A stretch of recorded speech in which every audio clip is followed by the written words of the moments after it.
It's only about 10 feet away from the river, actually. Richard Johnson's house sits, yes, this close to the Mouse River. That was really bad.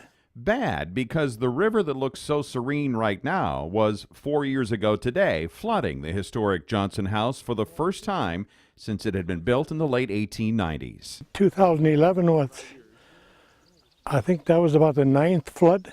They weren't all as bad as some of these, but we never had water on the floor at the house until this last one. The 2011 flood forced Johnson to find somewhere else to live and wonder what would become of this oldest house in Renville County. Whether we got to tear it down or fix it up or whatever.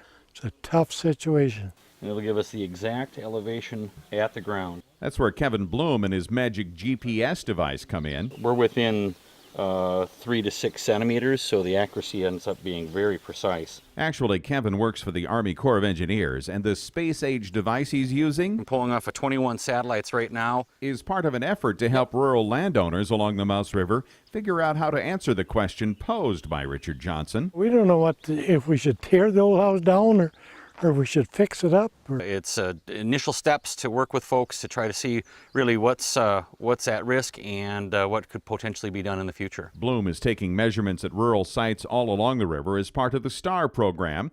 That stands for Structure Acquisition, Relocation, and Ring Dike. It's part of the Mouse River Enhanced Flood Protection Program, and it aims to help rural residents decide the best strategy for living along the river. This program not only has potential for the home, but for all the other infrastructure that they've built up on the farm site or at the ranch. STARR is budgeted to spend about $32 million to pay for protecting or moving buildings in rural areas to help people like the Johnsons find a way forward. Man, this is 5 generations in the same family, and that's hard to come by nowadays. Might be able to make 6 generations, who knows? Southwest of Sherwood, Jim Olson, KX News.